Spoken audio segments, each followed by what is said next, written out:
कि हमारी संस्कृति का संरक्षण भी करने का काम इन्हीं 10 वर्षों के अंदर नरेंद्र मोदी जी के कार्यकाल में हुआ है।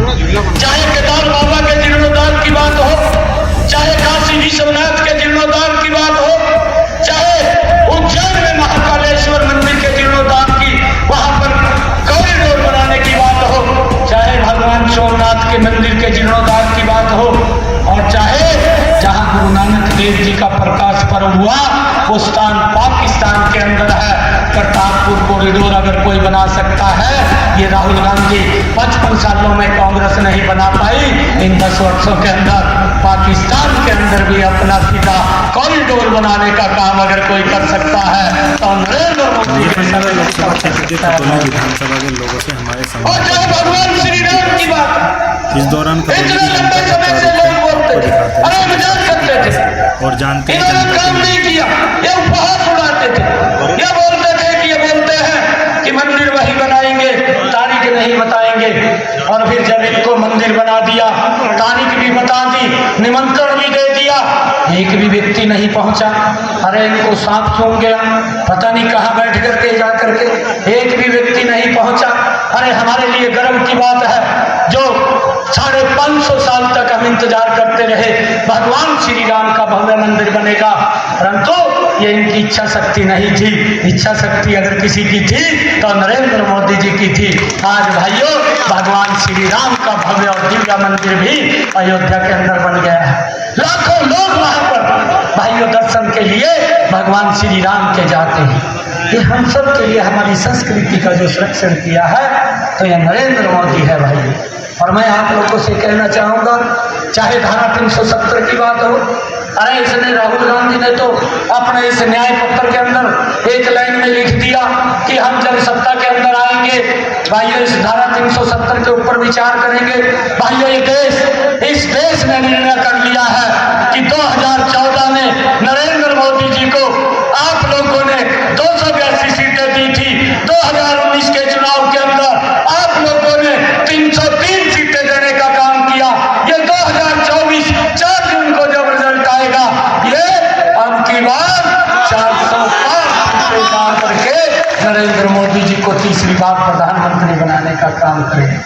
भाइयों व्यक्ति काम कर रहा है, उसको एक व्यक्ति की चिंता है। ये समाजवाद के लोग क्या बोलते थे, अरे जब कोरोना का वैश्विक संकट आया हम सबको मालूम है ये वैश्विक संकट आज नहीं आया, पहले भी वैश्विक महामारी आई।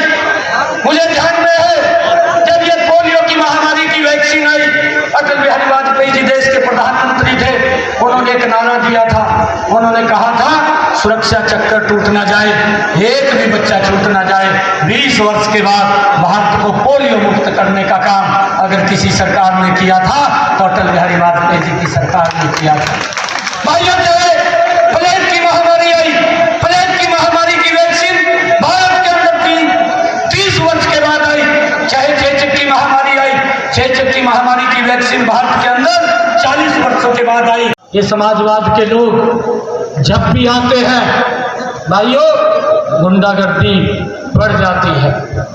ये घमंडिया गठबंधन के लोग जब भी इस देश के अंदर आते हैं भ्रष्टाचार की गति बढ़ जाती है, नरेंद्र मोदी की सरकार बनती है, ये डबल इंजन की सरकार बनती है, विकास की गति तेज हो जाती है। भाइयों इस बात को हमने समझना है। हमने वो समय भी देखा है भाइयों, हमारे तो ध्यान में है यही 2012-13 से पहले जब ये घमंडिया गठबंधन के लोग इस देश के ऊपर शासन करते थे भाइयों, हमने वो समय देखा है। हमारा जो भाई, हमारा बेटा जो बॉर्डर के ऊपर हमारी रक्षा सुरक्षा के लिए खड़ा रहता था भाइयों, उसको पाकिस्तान से आतंकवादियों ने आकर के उसको किडनैप कर लिया। वो हेमराज हमारा जवान, उसकी गर्दन धड़ से अलग कर दी। सरकार देखती रही, कुछ नहीं कर पाई। हमारे सौरभ कालिया को पकड़ लिया, उसके शरीर के 28 टुकड़े कर दिए, परंतु ये सरकार देखती रही, ये सरकार कुछ नहीं कर पाई। परंतु हमने वो समय देखा है। मैं आप सबको प्रणाम करता हूँ आपने कमल का बटन दबाया, हमारा अभिनंदन पाकिस्तान के अंदर गया था। 24 घंटे के अंदर सुरक्षित भारत लाने का काम ये नरेंद्र मोदी ने किया है भाई। ये ऐसी मजबूत सरकार है, ये ऐसी नेतृत्व देने वाली सरकार है भाइयों, जिसने दुनिया के अंदर भारत का डंका बजाने का काम किया है। भाइयों, हम देखते हैं आपका नेतृत्व सही है, आपकी नीति भी सही है, आपकी नीयत भी सही है, आपका नेतृत्व भी सही है। अगर दूसरी तरफ देखें घमंडिया गठबंधन की तरफ, ना उनकी नीयत सही है, ना उनकी नीति सही है, नेतृत्व का तो आज तक पता ही नहीं चला नेतृत्व कौन करेगा कौन नहीं करेगा। भाइयों, हमने मजबूत नेतृत्व आज मिला है, नरेंद्र मोदी जी के रूप में मिला है, और भाइयों हम मिल करके उस व्यक्ति को मजबूत करने का काम करें। भाइयों, आज गरीब की चिंता हुई है, यह कांग्रेस के राहुल गांधी साहब यात्रा लेकर के निकलते हैं, भारत जोड़ो यात्रा, और अभी एक मैनिफेस्टो जारी किया है। मैनिफेस्टो जारी करके बोलते हैं कि हम न्याय देंगे। अरे 55 साल तक 60 साल तक इस देश के ऊपर शासन किया है, इस देश के ऊपर सत्ता में रहे हैं, देश के लोगों के साथ अन्याय होता था, आपकी सरकार में होता था, आज भी देश के लोग भूले नहीं हैं। अरे अन्याय होता था कि अगर एक गैस का सिलेंडर इनकी सरकार में लेना होता था तो 3 दिन लाइन के अंदर खड़ा रहना पड़ता था। ये अन्याय ये देश के लोगों के साथ आपकी सरकार में होता था।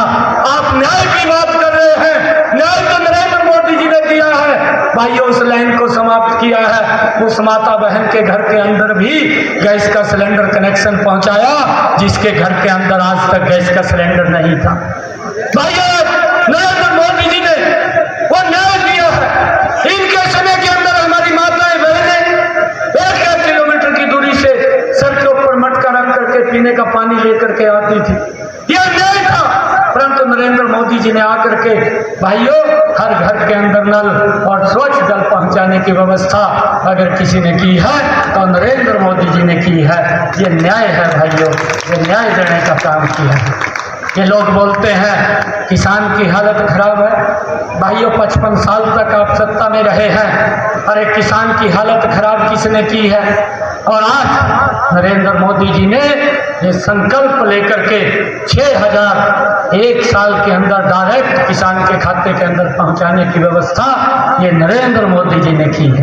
भाइयों, 2 लाख करोड़ रुपया इन 10 वर्षों के अंदर डायरेक्ट देश के किसान के खाते के अंदर पहुंचाने का काम ये हमारी सरकार ने, इस डबल इंजन की सरकार ने किया है। लगातार किसानों को जो लाभ पहुंचाया है, आगे भी आदरणीय प्रधानमंत्री जी ने कल संकल्प लिया है कि हम जो बात बोलते हैं उसको तो पूरा करते हैं, परंतु जो नहीं बोलते उसको भी पूरा करने का काम करते हैं। भाइयों, मुझे इस बात की खुशी है कि 10 वर्षों में चाहे रोड के इंफ्रास्ट्रक्चर की बात हो, ये भारत जोड़ने की बात करते हैं। भाइयों, आज 1-1.5 घंटे के अंदर आप दिल्ली पहुंच जाते हैं भाइयों, और उसके बाद बेट में होऊंगा तो क्या कहा है, तो क्या कहूं प्रधानमंत्री जी ने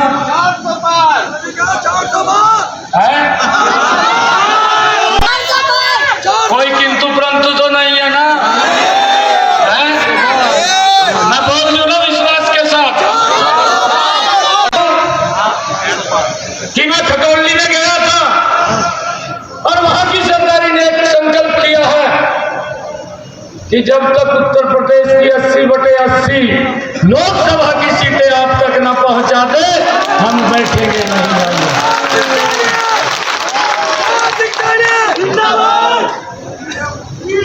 संजीव बालियान जी हरियाणा के अंदर हमारा सहयोग करते हैं। मैं आज आप लोगों की सरदारी के बीच में हम 10 की 10 हरियाणा की लोकसभा की सीटें नरेंद्र मोदी जी को तीसरी बार भेज रहे हैं। भाई, पिछली बार 1 सीट कम कर दी थी। आप लोगों को मैं कहना चाहूंगा, जो नेता आपने पूरे देश को दिया है, ऐसा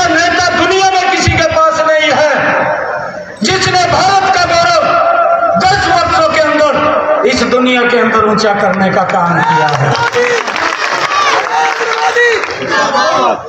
भाइयों, ऐसे व्यक्ति को एक एक वोट चुन करके, खड़े होकर के, कमल का बटन दबा करके, भाइयों कमल का बटन तो कटोली में दबेगा, उसकी ताकत नरेंद्र मोदी जी के पास दिल्ली में जाएगी भाइयों।